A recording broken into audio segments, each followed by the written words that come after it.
Sobat Selopos, kita tim ekspedisi pendidikan 2022 sudah sampai di kawasan Serpong, tepatnya di Kompleks Puspitek Serpong, Tangerang Selatan. Nah, semalam kita sudah menginap di ini Wisma Tamu Guest House, dan di hari ketiga ini kita akan jalan-jalan untuk berkeliling ke beberapa pusat riset teknologi yang ada di Puspitek ini.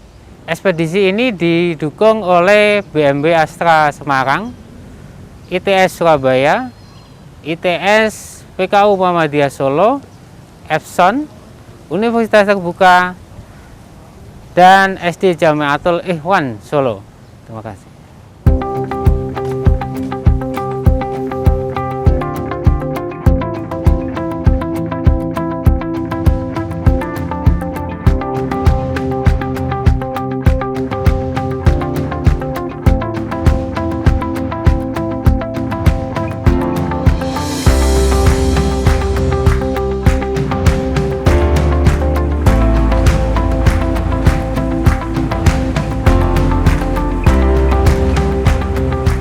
Baik, kita tadi dari Wisma Tamu Puspitek Serpong, kita menuju ke Pusat Informasi Puspitek, masih dalam satu komplek, untuk bertemu dengan Ibu Arti Juwita untuk menanyakan banyak hal tentang apa sih Puspitek ini.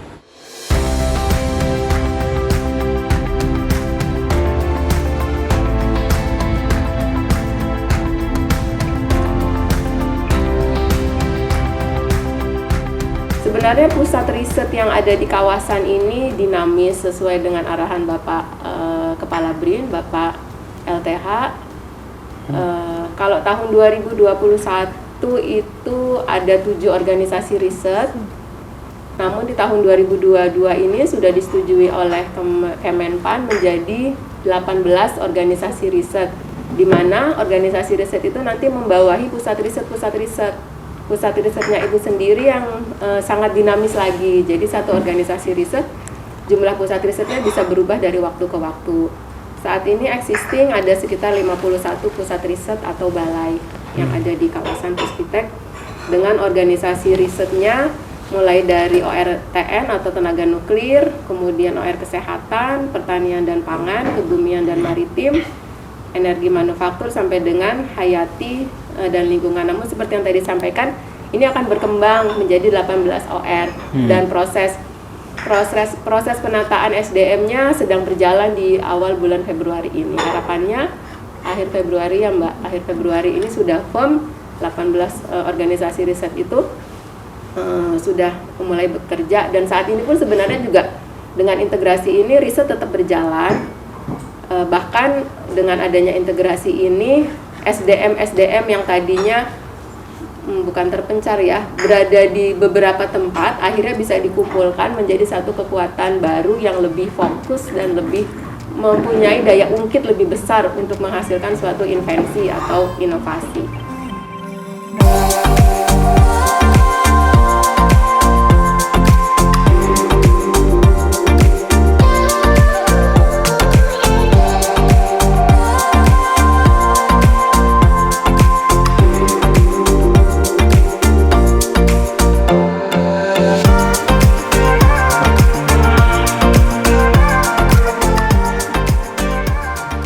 Sekarang kita tiba di bagian dari Komplek Puspitek, tapi ini di Balai Besar Teknologi Kekuatan Struktur atau B2TKS. Nah, di sini ada tim dari PT KAI dan PT Inka yang melakukan uji tentang prototipe bogi kereta.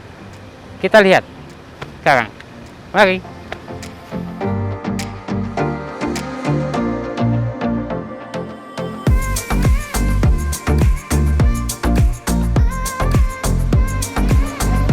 Selamat siang, sahabat Selopos. Ini kita ada di teknik pengujian bogi kereta api di Puspitek Serpong. Ini adalah kerjasama dengan antara BRIN, PT KAI, dan Inka. Kita lanjut untuk wawancara dari PT KAI sekarang. Selamat siang Pak Edi. Siang Pak. Selamat siang. Boleh tanya-tanya ini Pak? Silahkan Pak. Baik, untuk kegiatan hari ini Pak, ini apa? Ini kita melakukan pengujian tipe. Jadi kita melakukan pengujian terhadap desain bogi kita, sehingga kita ketika memproduksi kita sudah menjamin kalau produk itu sudah layak untuk diproduksi dan aman bagi customer. Jadi ketika membawa barang, membawa penumpang itu aman nanti. Yang saat ini ada 2, yang sekarang ini untuk kereta barang, yang 3 bulan lagi untuk kereta penumpang. Jadi penumpangnya itu penumpang untuk kru perawatan.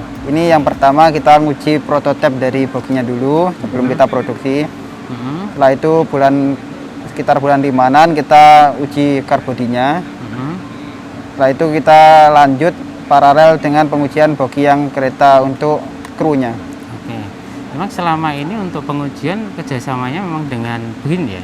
Iya, karena BRIN satu-satunya yang ada di Indonesia, yang paling lengkap alatnya. Dan di sini juga itu expertnya banyak.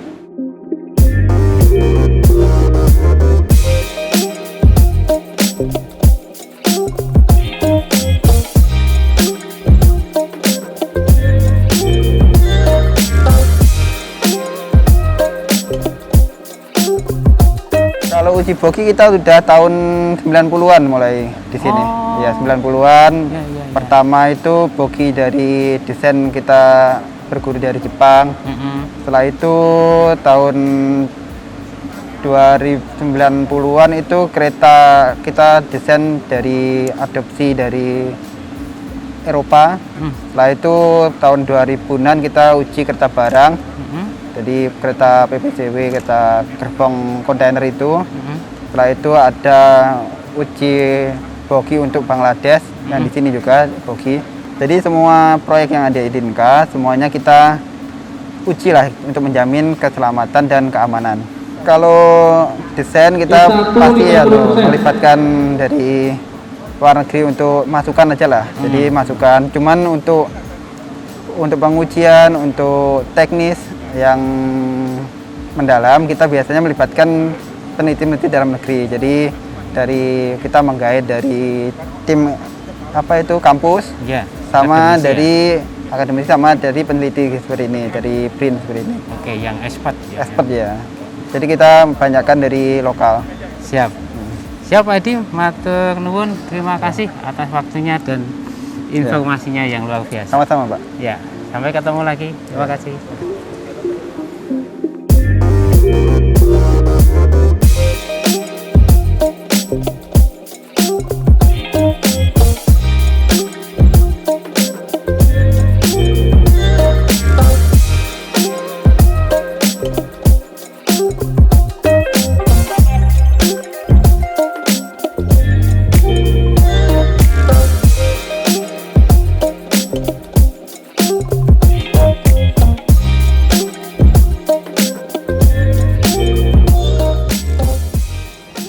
Selamat siang Sobat Celopos, kita sampai di gedung iradiator, bagian dari Puspitek milik BRIN, Badan Inovasi Nasional.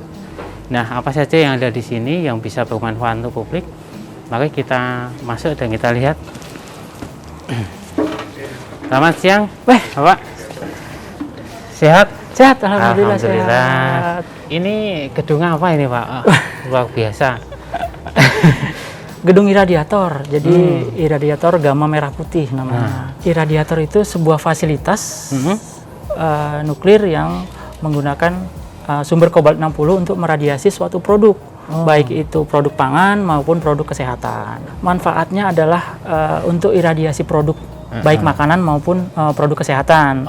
Gunanya kalau untuk di makanan, dia mereduksi mikroba-mikroba yang ada di produk tersebut menjadi sesuai yang diperstandarkan oleh BPOM, sehingga menjadi consumable part yang baik untuk manusia. Kemudian kalau untuk produk kesehatan adalah produk-produk yang digunakan oleh kedokteran yang nanti steril dari mikroba-mikroba pengotornya. Contohnya apa kalau di kesehatan? Kalau kesehatan ada benang bedah, kemudian ada jarum suntik, kemudian ada kasa steril, kemudian ada pot urin, kateter, sama vakum blood.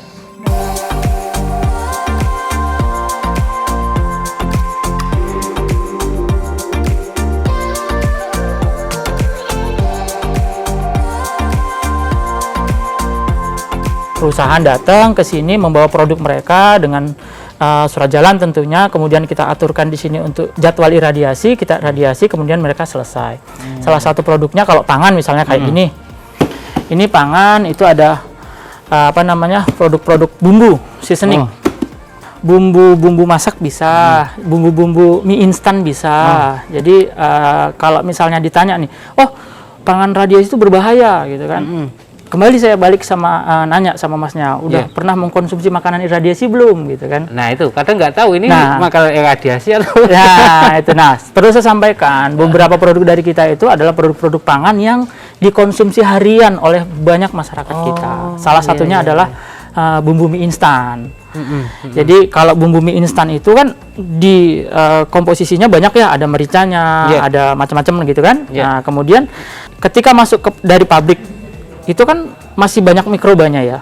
Kemudian diiradiasi, mikrobanya menjadi turun. Nah, ketika mikrobanya sudah turun, maka dia layak dimakan oleh manusia sesuai dengan standarnya BPOM. Karena kan kita tahu bersama kalau BPOM itu mengatur regulasi semua produk-produk pangan yang beredar di Indonesia.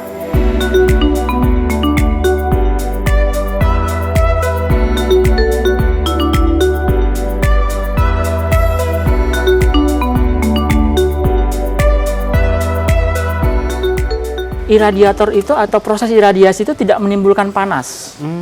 Jadi ketika ini produk masuk, misalnya seperti ini nih, produknya masuk, misalnya saya contohin, produknya masuk seperti ini, nanti dia naik ke atas menggunakan pneumatik, kemudian masuk seperti ini,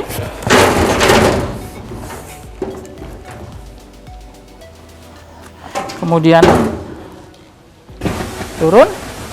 Nah nanti selesai iradiasi keluar akan seperti ini juga. Jadi kita tidak membuka kemasan, kita tidak merusak sampel, kemudian tidak ada proses panas di dalamnya. Walaupun ada peningkatan udara sedikit di dalamnya, tapi tidak menimbulkan efek panas. Gitu. Jadi tidak panas, tidak meninggalkan residu, gitu kan? Tidak membuka kemasan, jadi bisa diiradiasi dalam produk finish good maupun raw material.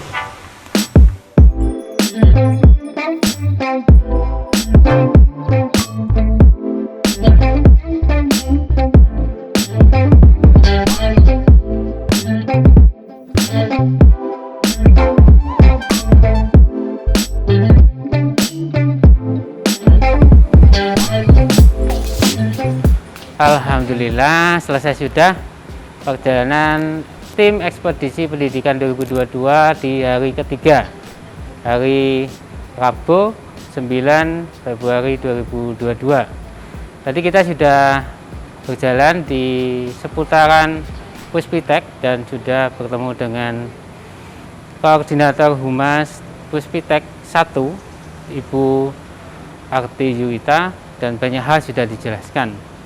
Dan habis dari ini, tim ekspedisi pendidikan 2022 yang didukung oleh BMW Astra Semarang, ITS Surabaya, Epson, UT, ITS PKU Muhammadiyah Solo, dan SD Jamaatul Ikhwan Solo, kita akan melanjutkan di hari berikutnya. Kamis besok kita akan menuju ke Universitas Terbuka. Sampai ketemu besok. Terima kasih.